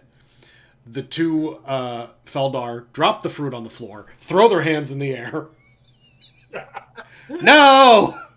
We come in peace! All right. So I'm going to put the fruit down and go with the other direction. So, dude, just... I'm going to pick up the food he put down. Have you been talking to them? Have you been talking to your very hostile, surrendering aliens? They sealed themselves in the ship after they blew up my jump gate. I haven't had a chance to say a damn word to them.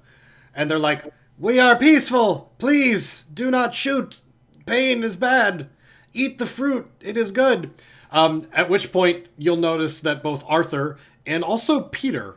actually, I won't do that without Tom's permission. Now, I would have had Peter eat it now, because I'm pretty sure he would, but he's holding one. Maybe he's pocketed it. Yeah, when he stole one, I'm fairly sure he ate it, or more likely he sold it. Like a child who just witnessed the Twinkie cart get knocked over, Peter's cramming as many as he can into his pockets. Yep. But Matthias just goes and starts chewing on one. So, again, flooded with the psionic energy again, and you feel connected again. So, stop eating the fruit. I swear I will shoot you. You are all under arrest. That's great. Bring a chair, sit down. We need to talk. We need to talk a lot. Incoming hostile. We will talk with these alien vultures under my terms. They are to come with me immediately. Under guard. Now.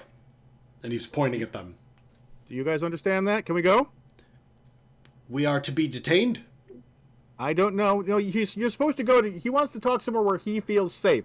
He is as afraid of you as you are afraid of the Wrath. We do not believe that is true. Okay. We have not destroyed 99% of your species. Also, is he going to eat us? No. No. Then we're good. We'll go. He's going to be very loud and noisy and probably obnoxious. We do not wish to be pained. But and he reaches down and picks up the basket with like half the fruit because the rest has either been spilled or stolen. And he carries it. And Paul's like, "Fine, bring your damn purple berries with you." They've agreed to your forceful personality, sir. Oh, God, we're doomed. So the two guards, unceremoniously and a bit violently, escort the Feldar out of the room, taking them with Paul Reichman and the fruit. Paul is apparently distracted again because he has forgotten to arrest you. Yes. Even though he said you're all under arrest, he instructed the guards to take the Feldar and then left. And you're once again alone in the room with a spaceship. Should we follow them to make sure he doesn't really hurt them? Yes, one, we should follow them. Two, someone should contact the engineering guy who's checking on starships. Yeah, I'm gonna go talk to the doctor. I have a lot of information to give her, and I think she can disarm this turkey. Alrighty. Give me one of the fruits. All right, fruit. There's a couple of them on the floor still. Yeah, I pick one up and give it to him. Here you go. All right. And I put the extra one. I will say that, Matthias, you have 4 pairs. Okay. Arthur, you have 4 pairs. Peter probably has about 8 crammed into his pants. And I have none. And Devad, if you are refusing to even touch one, which is probably right on brand, you don't take any. Correct. And are you going to leave any on the floor? I would honestly like them collected and bagged. Somehow just not... Actually, I don't want to... You pick them up and put them together. Okay. Jax will take the rest and put them in a sack that he's, a backpack, essentially. I'll take good care of these. Eat And them I slowly. can get him, pass them out. Don't do that, please. Dear No, God. no. First off, I don't trust everybody on the station. I barely trust you guys. Imagine if Caleb could read your thoughts. Just or read his. That is just... We are not meant for this level of inanity. When he says, "I barely trust you guys," he Why do you trust pulls... me at all? He pulls a secret from both Arthur and Matthias and accidentally leaks one back to you. So... All season high school? I think that Stan knows what secret he's going to pull from you. Yeah. But I need a secret from you, Arthur, or perhaps just your flaw. Perhaps maybe that is something that Jax will get. And you will pull from him that he is... let me think. Wife beater. I don't know. Come on. No, he is very... He has disappointed his parents a lot over the years, and it means a lot more to him than he claims. Like, it's something that bothers him on a daily basis. That he has let his family down, that they wanted him to be like a doctor or a lawyer or something, and he's just a security guard for space. Yeah, so... Someone has that. Yeah, All it's right. deeply embarrassing for him. And he looks at both of you guys. He goes, "Yeah, no, I'm not sure that I do trust you guys that much. But I definitely don't trust them." And he kind of thumbs toward the General Space Station. Yeah, this should be kept under control. I think you need to be very careful about who eats this. I think that point is past, but we can try to contain the problem. Thank God it wears off. Yes, it does wear off. That's reassuring, actually. And if you don't mind, I think I'd like to not be near you guys for a bit. It's kind of loud in my head with my own thoughts, and now yours are creeping in. That's fine. I don't blame you. I feel happier by the minute. I'm going to go lay down. And with or without your sack. I would go talk to Jessica, but it sounds like Matthias is going to do that. I am going to go talk to Jessica. Okay. Let's... Did the alien... Sorry, go ahead. Let's leave and make sure that no one knows we were here. Okay. Did the aliens leave the hatch open? Yes. Okay. Yep. I'm gonna go to the floor. You're going right into the ship, or are you going to go tell the guy? Nope, you're going in. All right, cool. That's going to be... So I was going to... As I leave, I was going to tell the two guards to call the engineering guy, tell the guy, the spaceship engineering guy. Yeah, the aliens have left their ship. You can go poke it. Okay, so Arthur, you said you're going to jump right in the ship? Yep. Okay, so Devad once again becomes distracted, leaves with Jax and Matthias. You do one of those like Scooby-Doo things where you're walking along and then you start walking backwards and then you turn around and you get into the ship. Why am I the only sane man here? You're not. You're just the least... No, I'd say you're just as crazy as the rest of us. We'll handle your stuff first because it's probably going to happen first. Arthur, you hop into the alien ship. This one's a bit different than the one that you were in before in that there is a screen currently open displaying the interior of the storage bay. Yeah, it's like there's just a glass window, but you know there isn't one. It's some sort of electronic LCD screen. That one wasn't there before. What would you like to do? Interesting. Are there any controls that I can see? Oh dear God! If you punch a hole in the station, There are no controls that you can see. Can I feel anything? Define feel. He's going to fondle buttons randomly. You're gonna just reach out and touch stuff? No. Just more mental. Okay, I'm thinking, did they develop mental controls? The screen closes. The screen opens again. Ah. The ship moves a foot or two forward. The ship moves a foot or two backwards. Stop thinking that way. That seems to work. It's at this point that a guard comes in and notices the ship is moving and is like, holy shit, the ship's moving! But Devad, Matthias, you're already headed toward the elevator. Would you like to do anything more, Arthur? Let's explore the ship. What areas can I get into now that I can think of things? Okay, there are basically 3 rooms on the ship. 4. One of them is the airlock that you came through, and that's specifically for... Oh, that's another thing. You're going to have a problem. I forgot, sorry. Before you even get in there to do all that, as soon as you try to go in the airlock, you realize that the atmosphere inside the spaceship is not breathable. Oh. Yeah, you're going to, you try to take a breath and get real woozy and have to pop back out. All right. Is there any breathing I'm looking for the emergency breathing apparatus in the area. Yes, there would be because you are in an airlock essentially, or you're in a storage cargo bay. So there would be basically a space suit. It's going to be a full suit. Really, you would have. There might be some maintenance suits. I here. Low atmosphere pressure suits for just in case there's a leak or something. Yeah, sure. It's not just a face mask. It's not like a ventilator mask. It's like you need to protect your body because if you got sucked out in space, you'd want to not pop. So yes, you do find something of that nature. Yeah, it takes you. It would take you a few minutes to put that on.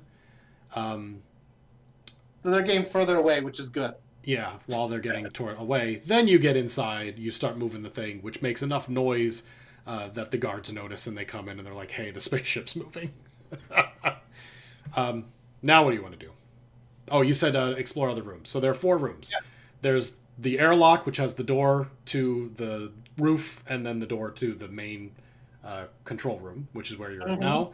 The control room is very basic. It has 2 chairs, and then this console with nothing on it, but when you think of stuff, it seems to be moving. The side room is a latrine. It's essentially a space pooper, where they go to the bathroom. And then the other one is a cargo bay, a very small cargo bay, which includes about 500 pieces of this fruit, as well as 2 cots that are set up to sleep on, and some very minimal personal items, like change of uniform. Can I get to the engine room? There does not appear to be one. So solid state then?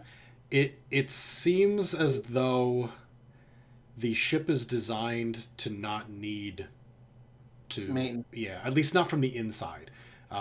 Perhaps you can open up panels from the outside somehow to work on it, or maybe you can open up panels here, but there's no like actual room. The engine it's a small vessel, and the engine appears to be contained inside it rather The than hull. as a separate. Yeah. Interesting. The closest room would be the airlock room.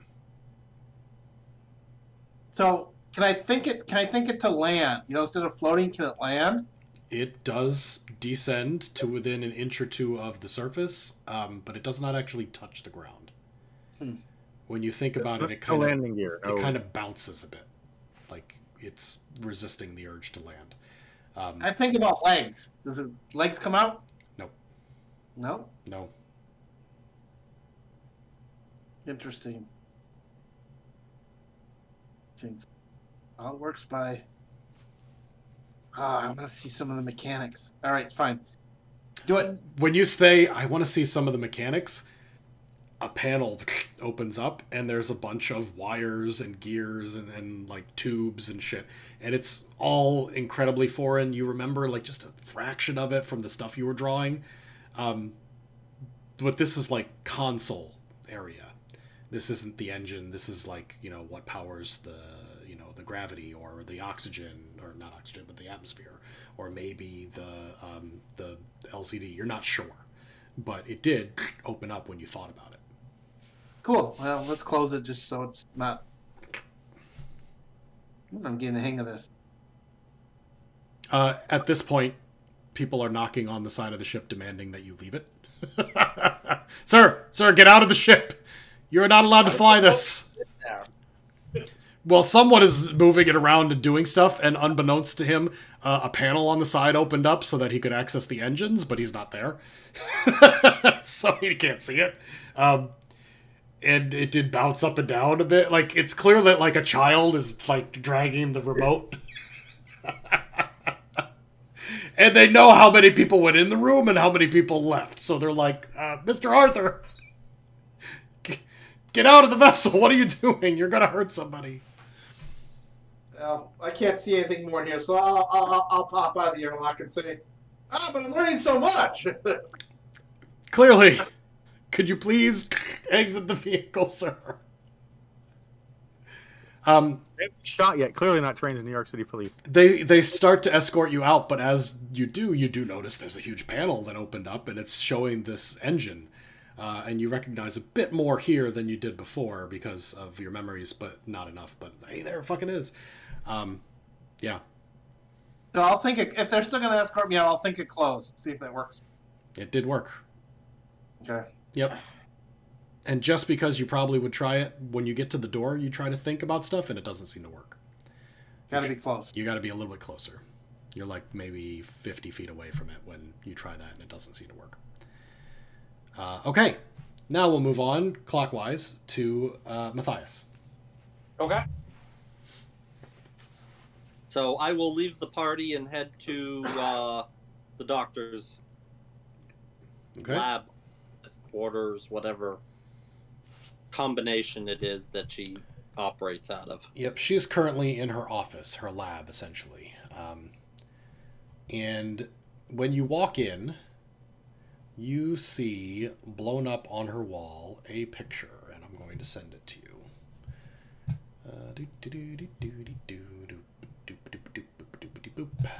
Just gotta send you a private message. Send who? Matthias. I think it's a horror. Stan specifically. You see this blown up on her wall. Hey, give me a second here. Basically on like a large computer screen.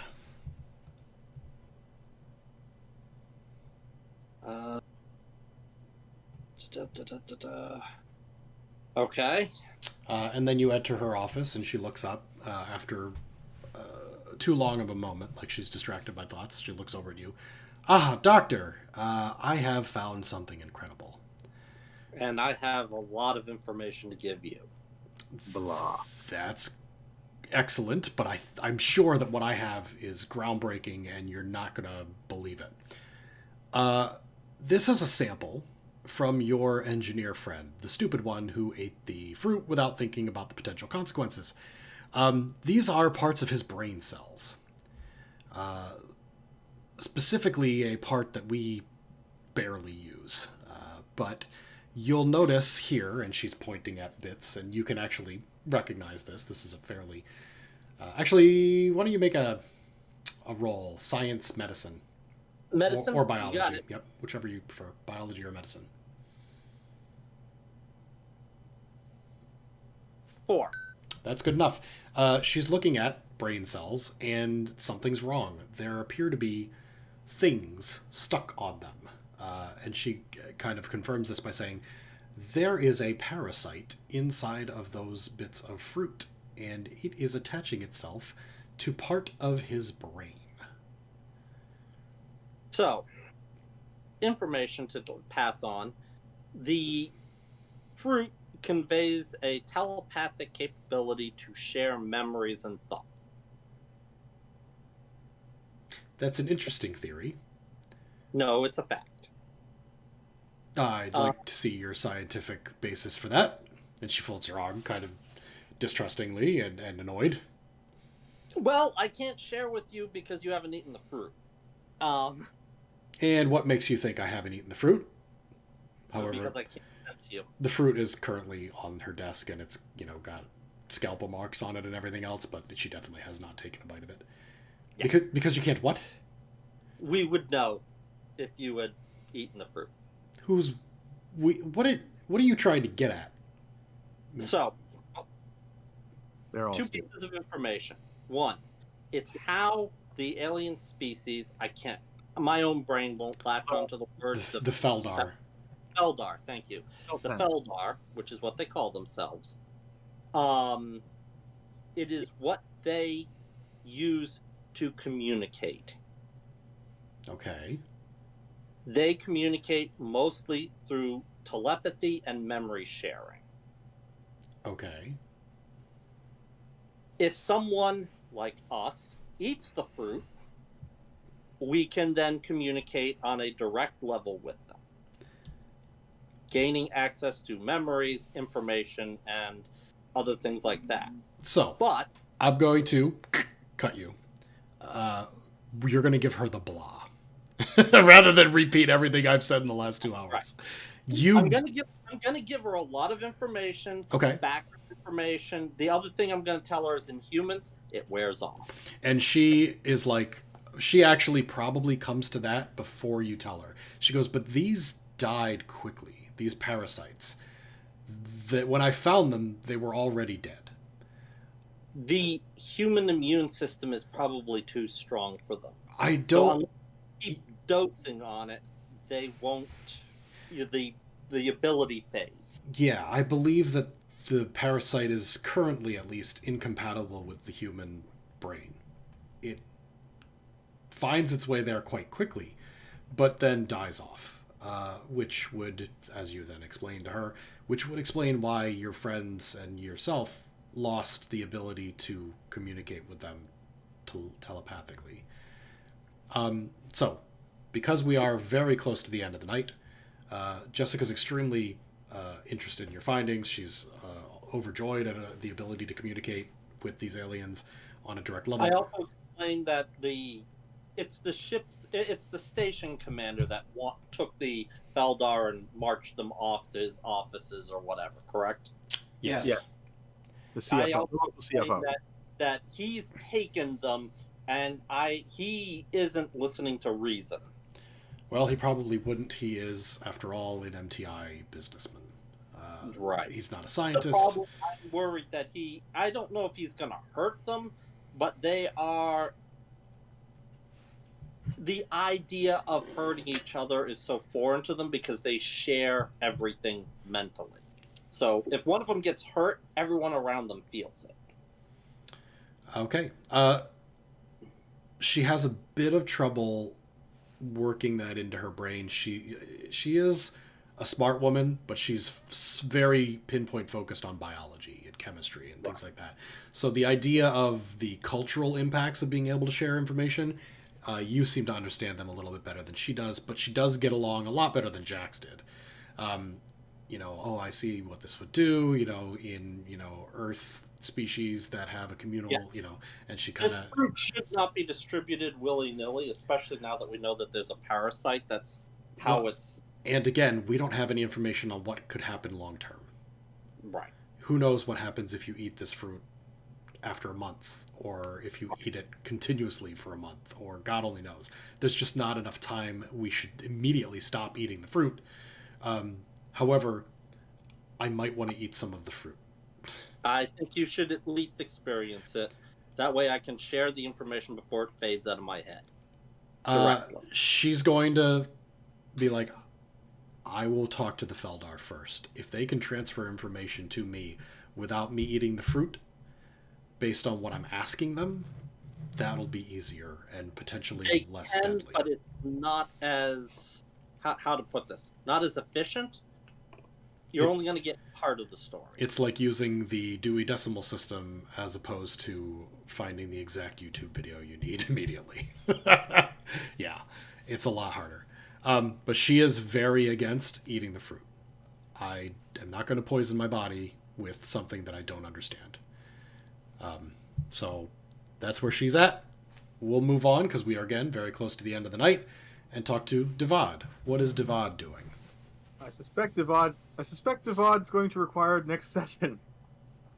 Because I am actually hiking along with the boss to try and keep this matter from going completely wrong while sharing my own insights on what we should do next, sir. Okay. Your idea is great, by basically trying to make my ideas, him think his ideas, or my ideas are his ideas. The bureaucracy rolls. Yep. Yeah. So we're going to leave off with the scene where Devad bursts into the office. I'm not bursting, I'm following along. I'm under arrest, remember? Yep, that's true. Although no one's taking you there. You're just kind of doing it out of the goodness of your heart. But you walk up into his, into the conference room A, essentially, where there's a guard outside, and you're like, yeah, hi, I'm supposed to be there. And he recognizes you because it's one of this too. And he's like, oh, okay, yeah, sure. I don't get it. And he lets you in, at which point you see Paul Reichman with a armed guard at his side, screaming at the Feldar, demanding to know who they work for and why they've destroyed $1 billion piece of architecture, and they both have their hands up in the air. And that's where we'll leave for next time, is Devad bursting into what is essentially an interrogation rather than a conversation. Because Mr. Paul Reichman does not at all trust the aliens who have arrived on his station. Anything I could do for anybody before we break? What's your YouTube channel again, Phil? It is Dr. Zombie, but it's missing the second O in Doctor. So it's DOCTR Zombie. That is my name on Twitch, YouTube, Twitter, OnlyFans, anywhere. Unfortunately, the chat, I don't know if there is a chat, but the chat of your streaming viewers doesn't come along with it when it shows up on YouTube. So I have no idea what the other people think of all of this. It does not? I thought it... Oh, yeah, it's difficult. You could watch it on Twitch, but then the YouTube viewers wouldn't be on there. And there's very few messages from Twitch. Most of my... I saw them talking the one time I looked at it last time. Yeah, but he means after the fact, once the video is saved. I feel like there's an option somewhere on YouTube to rewatch it with comments coming in, but I'm not 100% sure how that works. Yeah, the comments don't show up in the comment section to the video. No, if it exists, it'll be a big scrolling chat to the side of the window. Most of the comments are either making jokes or asking questions about what is this? what is this? It's not really what you're used to. Oh, somebody just dinged me. Hold on. Fuck. I see we have 2 people watching us right now. Aren't Hey, we James just bought the bathwater. Thanks, James. That's you. Yep. Yeah, is this D&D in space? Somebody just yelled the word nerds really loud. Someone on the internet called someone else a nerd. I believe he posted that when Jax was yelling at you for being nerds. Words. Yep. I believe you posted that when you could hear my voice. Yeah, so it's a lot of mostly people laughing along at our jokes. Some of the viewers are more interested than others. I've got a friend, James Molinar, who is a big roleplay guy, and he was like, "Oh man, I'd really like to play D&D with you sometime." And I'm like, "Yeah, but it would be like a 3-hour drive for you, so no." that's pretty rough. We end at like 11. D&D in space. Well, I thought about it, and I would have, but he also he has to work really early. He works for like the Air Force or something, doing airplane mechanic stuff. I don't know. Honestly, I right over my head. But he usually has to go to bed at like 9 o'clock, and I think he probably said that already. Actually, I don't know. He might still be here. Who knows? But yeah, no. I thought about it, but I wanted to keep this specifically Tom's friends group. You know, people that we know in real life, and also that. So, but yep. Anything else? Okay. I'll see you in 2 weeks. How you defuse the bomb I've created? Hopefully, there'll be more combat in the future. I know that we had exactly 1 combat in 7 games, I think. And I know Really a bad thing, especially with how fatal this system can be. Yeah, that's true. Point in combat skills. 1. Yeah, and Stan just took a point of damage from going on a mine trip, which could be painful. But yeah, I mean, it is. There's no way to shoehorn in combat into a game about being alone in space. So yeah, there was an opportunity for combat with the cult. However, you did successfully maneuver him into a position where he realized, if I start shooting, I'm going to die.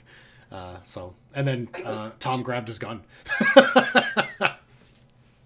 So he was going to start shooting anyway, but Tom took his gun away. So, yep. Curse that evil Tom. All right. 2 weeks from now is the 26th. I'll put a note in my calendar, and I'll see you guys then. 26. Good. All right. Good night, everybody. Good night.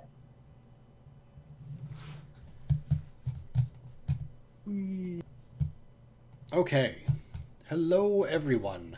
Here is the picture, by the way, that I created for the brain parasites. I am going to retire now. I don't think I'm going to do a secondary stream. It's 10 o'clock. I do have to get up early, and I've got a bunch of stuff I need to get done tonight that I haven't done yet, including pee. I'm like shifting in my seat like a child. I've got to go to the bathroom. Yeah, I don't think there's going to really be enough time for a nice bonus stream. If I could stay up till midnight, I definitely would. If I was feeling it, I would, but I could do like some hardcore Minecraft, but it would only be like half an hour, and I'm just not feeling it. So I will see you guys Monday. No stream this weekend because I have D&D also this weekend. So that one is not streamed. That one's a private game. It's not even at my house. If it was at my house, I might try to stream it, but it's somewhere else. Okay, so thank you guys so much for watching. I appreciate that you enjoy my nerdiness and that you hang out for it. I hope you guys are having fun. I know Dirty D is like, I don't know what's going on, but whatever. So I'll see you guys Monday for probably some more hardcore Minecraft. That's what we're doing right now, so probably hit that again. And maybe if you're lucky, I'll be able to do like a midday stream sometime over the next couple days. So, alrighty, take care, everybody, and I'll see you next time.